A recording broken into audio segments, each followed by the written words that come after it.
เจ้าสบายดีข้าพเจ้าท้าวงศ์แสนมณีกุลจากหน่วยงานท่องเที่ยวเมืองเวียงภูคาแขวงหนทามื้อนี้จะนำเสนอเกี่ยวกับการเล่นโปรแกรมของ Dreamweaver CS5 เนาะสร้างเว็บไซต์พื้นฐานบางอย่างเนาะ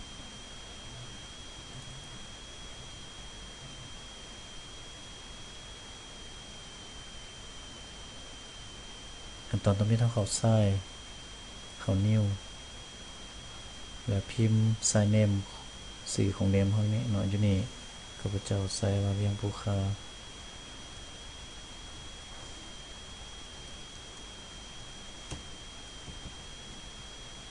เวียงภูคา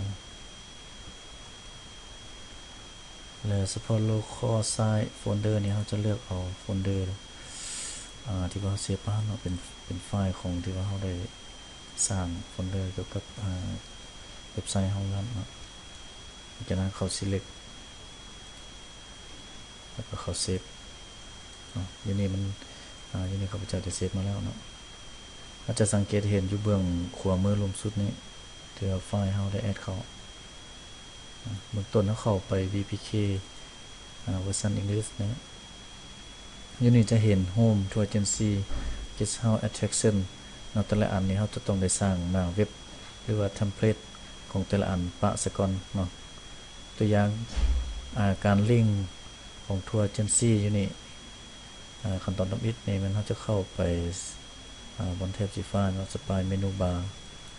เราจะเห็นอยู่เบื้องลุ่มนี้มีHome มี Tour Agency Guest House เราจะเลือกเอา Guest เลือกเอา Tour Agency ตัวอย่างที่เราอยากลิงก์ Tour Agency หาหน้าเว็บที่ว่าเฉพาะของ Tour Agency เราสร้างไปเนาะอาจจะมาเข้าลิงก์แล้วเลือกเราจะเลือกเข้าบนนี้นะเข้าไปเรื่องลูกค้านี้แล้วเลือกมาบน Tour Agency นะจะเห็น Tour Agency นี้แล้วอยู่นี่ข้าพเจ้าได้สร้าง2อันเนาะตัวทำอิฐนี่มัน Eco Guide Service นี่หมายความว่าเป็นหน่วยงานนึงเนาะหน่วยงานเดียวและ Lead on Tour Agency หมายความว่าตัวนี้นี่มันทุกๆ Tour Agency นี่มันหน้าทำอิฐของทุกๆ Tour Agency นะเราจะเข้า Lead on Tour Agency จากนั้นโอเคแล้วเราต้องได้กด Control เนาะแล้วก็ S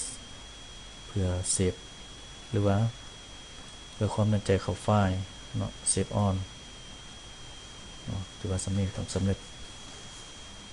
Guest House คือกัน Guest House ก็เข้า Guest House นี้แล้วก็เข้าไปเมนูนี้เนาะเลือกมา Guest House แล้วก็เลือกตัวลิงก์ที่ว่าเราได้สร้างหน้าเว็บของ Guest House เนาะกลับมาที่ลูกค้าเราจะเลือกเบอร์ Guest House เนาะ Guest House นี่ข้าพเจ้าจะได้สร้างแต่ละ Guest House เนาะและมีตัวหนึ่งที่ว่าเป็นตัวรวม Lead on Guest House เขา Lead on Guest House จากนั้นกดโอเค Ctrl S ไฟล์ Save as Save all หลังจากเราเฮ็ดแต่ละอันสำเร็จแล้วเราก็มาเบิ่งอยู่ที่ F12 เนาะกด F12 เพื่อเบิ่งว่าเราลิงก์แต่ละอันนี้มันได้บ่เนาะ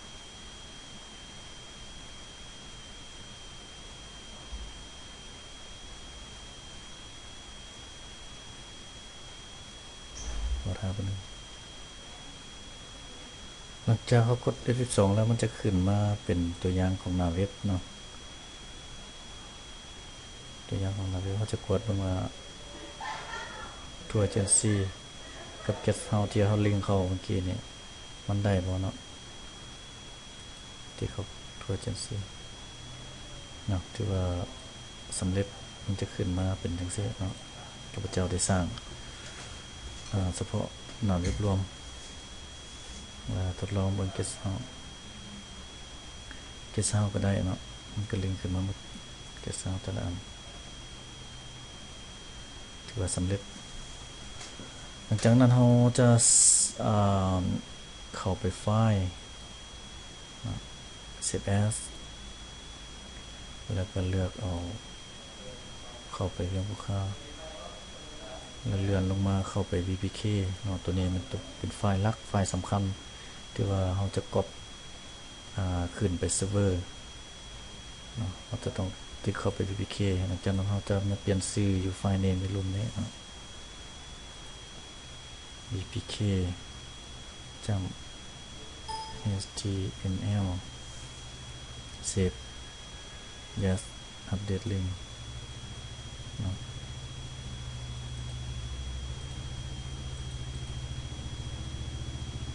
ถือว่าสำเร็จ